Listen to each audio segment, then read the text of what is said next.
ਗੋਰੀ ਦੇ ਪਿਆਰ ਚ ਅੰਕਲ ਹੋਰੀ ਇਸ ਤਰ੍ਹਾਂ ਦੇ गिरफ्तार होए, ਇੱਥੇ ही वफात पा गए लेकिन पिछा नहीं गए। पिछे बीवी बच्चे सी वो इंतज़ार करते रह गए। उन्होंने कोई खबर नहीं कि अंकल होरी इत्थे जिहड़ा इस दुनिया तो जाते रहे ने। ये प्यार ही इतना उन्होंने गोरी को मिलिया सी, उन्हें कदे सोचे नहीं सी कि मैं पिछा जाऊँगा। कहते जिस टाइम आए सी ते उन्हां दी उम्र टोटल जिहड़ा 27 साल सी ते 2 बच्चे सी ने। माँ प्यो ने बड़ी मुश्किल नाल किसी कोल उधार चुक के ते बाहर टोरिया सी कि चलो साडा पुत्तर बाहर जाएगा ते जाके उत्थे सैट होवेगा ते साडे हालात ठीक होवणगे।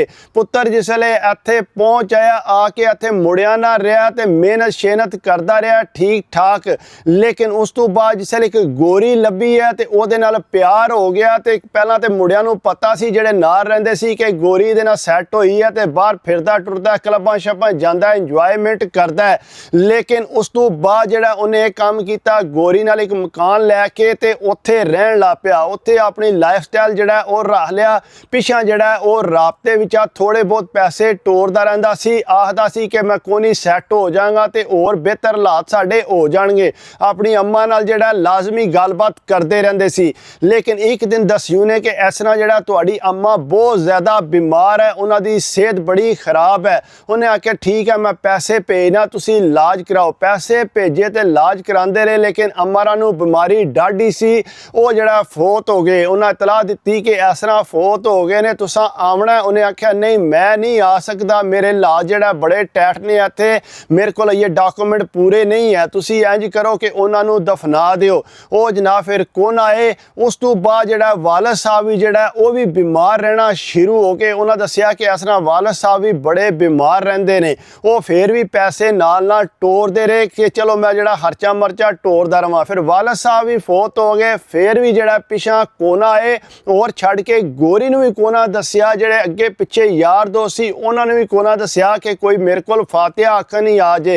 वो उस तरह ही अपने 12 शहरां बह के यैशी मैशी करते रहे। अपना लाइफ स्टाइल बिल्कुल चेंज नहीं किया कि मेरे माँ प्यो इस दुनिया तो रुखसत हो गए ने। बीवी नाल थोड़ी बहुत गल करते सी, पिछे 2 बच्चे सी, लेकिन आस्ता आस्ता उन्हें अपना नंबर ही चेंज कर लिया। बीवी उस नंबर ते कालां करे, लेकिन फोन ते काल कित्थों जानी है जदों उन्हें नंबर ही चेंज कर लिया। वो गोरी नाल रहिंदा सी पिया उत्थे, अपना इंजॉयमेंट कर रहा सी। वो आंदा सी कि मेरी यह ही लाइफ है, मैं ते आपू जिहड़ा यूरोपीयन हो गया, मैं ते पाकिस्तानी है ही नहीं। वो बीवी बड़ी परेशान सी। जारी गल है घर खर्चा कोई नहीं सी हुंदा, उन्होंने कित्थों खर्चे का सिस्टम चलाना सी। 2 बच्चे सी, माड़ा जिहा घर आया।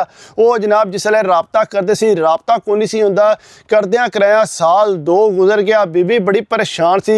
उन्हें अगू पिछू पता करना शुरू करता, नाल वाले पिंडां जाना, जिहड़े बंदे उस मुल्क च है ने उन्होंने आखना कि इस तरह मेरा घर दा उत्थे है, वो राबता नहीं करता पिया, अल्लाह खैर करे साडा राबता नहीं हो रहा, हो सकता ठीक नहीं या नहीं। वो बंदे आंदे सी असीं पता करांगे। कईयां नूं पता भी लगा जिसले उन्होंने जाके मिले के दस्सिया कि इस तरह तेरी बीवी बड़ी जिहड़ी है परेशान है, तेरे वास्ते उन्होंने पैसिਆਂ ਦੀ लोड़ है। नाले आंदे ने सानू फोन कर। अगू आखदा कि मैं आपे राबता कर लांगा, तुसीं परेशान ना होवो। वो लेकिन राबता पिछा कोई नहीं सी करदा। बंदे दसदे सी कि इस तरह साडी मुलाकात हुई है, लेकिन वो आंदा मैं आपे राबता करांगा। बीवी चलो इस गल्लों मुतमिन नहीं कि है ठीक ठाक ने, चलो राबता कर लैणगे, हो सकदा किधरे फसे होने ने। वो इसे इंतजार विच है। आखिरकार इंज कीता, उन्हें पता लग गया कि बंदे सारिਆਂ ਨੂੰ समझ आ गई है कि मैं इस जगह ते रहना। उन्हें उत्थों मकान चेंज किया ते गोरी नाल किधरे होर टुर गया। उत्थे जाके शहरों बाहर रहन लग पिया, उत्थे ही काम शाम करन लग पिया। गोरी भी उहदे नाल ही सी। अपना मकान शान खरीद के ते उत्थे रहिंदे रहे। तकरीबन 10 साल गुजर गए। उन्हें पिछे बिल्कुल कोई राबता नहीं किया कि मेरे बीवी या बच्चे किस हाल च ने। वो जनानी जिहड़ी है लोकां दे घरां च काम करके ते तां घर दा गुजारा करदी रही, अपने बच्चे थोड़े वल कीते, लेकिन इन्हें बिल्कुल राबता नहीं किया। करदियां कराया जिहड़ा इस तरह 20 साल गुजर गए। 20 सालां च भी जिहड़ा उन्हें राबता नहीं किया। बड़ी उन्हें कोशिश की कि किसी तरीके नाल राबता होवे। एक बार एक बंदे ने आख्या कि मैं जाना, मैनूं पता कि किहड़ी जगह ते है। वो बंदा भी गया ते उन्होंने भी जिहड़ा उत्थों बेइज्जत करके टोर दिता। उन्हें आख्या तू टुर जा, मैं कोई छोटा बच्चा नहीं है, मैं आपे राबता कर लांगा। अंकल होरी इस तरह मसरूफ होए सी। उन्होंने यह डर सी कि किरे गोरी नूं पता लग गया कि मैं जिहड़ा इस तरह पिछा शादीशुदा ते उन्हें मेरे नाल नाराज़ हो जाना। उन्हें आखना तू बेवफा है। जारी गल है, उन्होंने तेरे सी ने दस्सिया कि इस तरह जिहड़ा मेरे बच्चे भी है ने, मेरी बीवी भी है। वो जनाब इस गल्लों जिहड़ा ना ਖਾਮੋਸ਼ ਹੋਏ ਪਏ ਸੀ। ਪਰ ਇੱਕ ਦਿਨ ਬਹੁਤ ਜ਼ਿਆਦਾ ਬਿਮਾਰ ਹੋ ਗਏ। ਜਿਸ ਵੇਲੇ ਬਿਮਾਰ ਹੋਏ ਉਹ ਗੋਰੀ ਨੇ ਹਸਪਤਾਲ ਦਾਖਲ कराया तो तकरीबन महीना सारा उत्थे दाखल रहे। बड़े डाढे सी, डॉक्टरां ने आख्या भी ऐसी आपू जिहड़ा कन्नां नाल सुणदे भी रहे सी। उन्हां आख्या हो सकदा तू मुश्किल बच्चे, तेरी लाइफ इतनी नहीं है। उन्हां फिर भी ये कोशिश नहीं की कि चलो मैं गोरी नूं ਇਹ ही दस दियां कि मेरे पिछे बीवी बच्चे है ने, उन्हां दी कोई हेल्प करी। फिर भी उन्होंने गोरी दस्या, बस उहदे नाल ही हत्थ च हत्थ पा के बैठे रहे ने ते इस दुनिया तो रुखसत हो गए।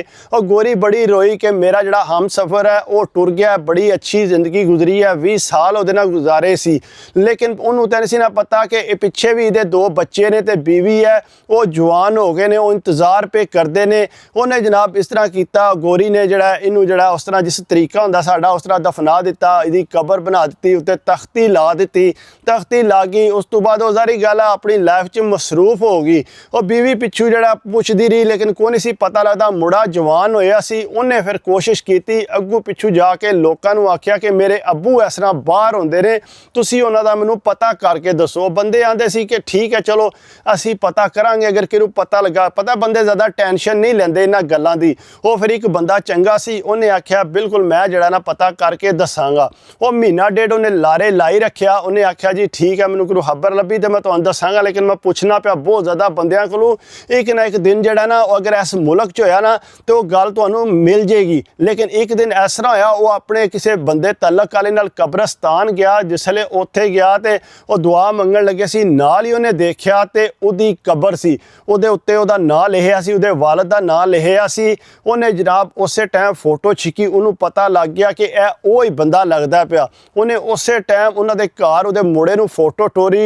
उन्हें अम्मी अपनी तकाई तो उन्होंने पता लग गया कि वो तो इस दुनिया ते नहीं रुखसत। वो रोन लग पे बड़े डाढे। उन्हें आख्या जी ये किस तरह हो गया, सानू नहीं पता, सानू पता कर। उन्हें आख्या तुसीं फिक्र ना करो, इत्थे पता करना बहुत ही आसान है तो फटोफट पता लग जाएगा, तुसीं इस गल्लों नहीं परेशान होना। लेकिन वो जनाब उन्हें यह किया, गया सीधा सरकारी उत्थे दफ्तर हुंदा है, उत्थों जाके पुछया इस नां दा बंदा इत्थे दफनान होया ते उहदी मालूमात चाहिदी है। उन्होंने उस टाइम डेटा कढ दिता। उन्हें आख्या जी इहदी गर्लफ्रेंड है इस नां दी, उन्हें इत्थे दफनाया इनू। वो जनाब उहदा नंबर शंबर लैके उहदे नाल राबता किया। वो बंदा उन्होंने मिलिया, उन्हें दस्सिया कि इस तरह जिहड़ा यह बंदा जिहड़ा तेरा बॉयफ्रेंड आया, इन्हें जिहड़ा इहदे पिछे बीवी बच्चे है ने। वो परेशान हो गए। उन्हें आख्या ये नहीं हो सकता, उन्हें तो कदे पिछे किसी नाल राबता ही नहीं किया। उन्हें आख्या बिल्कुल है। उन्हें फोटो टोरी सी अपनी शादी दी, सारा कुछ ताक के ते रोन लग पई। उन्हें आख्या इन्हें इतनी ज्यादती की है अपने बच्चों नाल या अपनी बीवी नाल, इत्थों ये गया ही नहीं है, ना ही मैनू दस्सिया सी, इतना अरसा मेरे नाल रहा। उन्हें आख्या बिल्कुल देख लै। उन्हें फिर गोरी ने जिहड़ा उहदे नाल गल कीती उहदी जनानी नाल, ते उहनूं सारी गल कितों समझ आउंदी सी। अगू रोई जे, उन्हें अगू सॉरी करे कि मैनू नहीं सी पता कि इस तरह तुहानूं भी उन्हें पिछे छड्डे है। वो बड़ी रोई। उस तो बाद उन्हें गोरी ने फोन बंद किया। उन्होंने आखियोस कि मैं जाके इन्हों मिलना चाहनी हाँ। बजाओ ने आख्या बिल्कुल तू लगी जा, अगर तू मिलना चाहनी है। बड़े गरीब ने बेचारे इंतजार करते रहे ने ते इन्हें इन्हों कोई सपोर्ट नहीं की। उन्हें आख्या तुसीं फिक्र ना करो, मैं आपे कर लाँगी। उन्हें जनाब अपने वीज़ा शीज़ा अपलाई किया ते टुर गई पिछा उन्होंने कोल। जिसले उत्थे कार गई ताके ते बड़ी परेशान है। इहदियां फोटोआं बीवी नाल ऐसी और छड़ के बच्चे सी छोटे, उन्होंने झोली च रख के फोटोआं छिकियां सी। वो ताके बड़ी परेशान हुई कि इतना पत्थर दिल हो सकता है कि जिहड़ा इनू पिछों अपने बच्चों की याद नहीं आई। उन्हें दस्सिया कि इस तरह इहदे माँ भी ते वालिद भी फौत हो गया, फिर भी ये नहीं आया। कहंदी है बड़ी अफसोस वाली गल है कि इन्हें यह काम किया। बहरहाल उस तो बाद जिसले उन्हें आख्या तुसीं परेशान ना हो, कोई उन्हें पैसे दिते, उन्होंने पैसे दे के ते उन्हें आख्या बाद जिहड़ा मैं तुहानूं सपोर्ट करांगी, मैं जाके गल करांगी अपनी गौरमेंट नाल, अगर तुसीं उत्थे आ सको ते। वो जनाब जिसले वापस आई, आके जनाब उन्हें सारी गलबात सारी स्टोरी दसी उन्होंने कि यह मसला है, तो मैं चाहनी हाँ कि वो सारी फैमिली इत्थे पहुँचे। उन्हों का बजाते खुद जिहड़ा इत्थे घर है, वो कहती सी कि जिहड़ा मकान असीं दोवां ने रल के लिया सी वो मैं नहीं लैना, मैं चाहनी हाँ कि उन्होंने बच्चों नूं मिले। उन्होंने जनाब पेपर पास कर दिते। वो जनाब बीवी वही इत्थे आ गई, वडेरी हुई सी बेचारी, बच्चे भी दोए आ गए। वो जिसले इत्थे आए गोरी ने उन्हें आख्या यह तुहाडा मकान है, तुसीं इहदे च रहना, अगर तुसीं वेचना चाहो तो तुसीं वेच भी सकते हो, मैं इहदे पैसे नहीं लैणे, ये तुहाडा हक बनदा इहदे ते, क्योंकि तुहाडे वालिद ने बहुत मेहनत की है। बेशक मैं उहदे नाल सां, लेकिन ये तुसीं रखो, उस तो बाद तुहानूं मैं काम ते भी लवांगी। सारा कुछ सिस्टम जिहड़ा है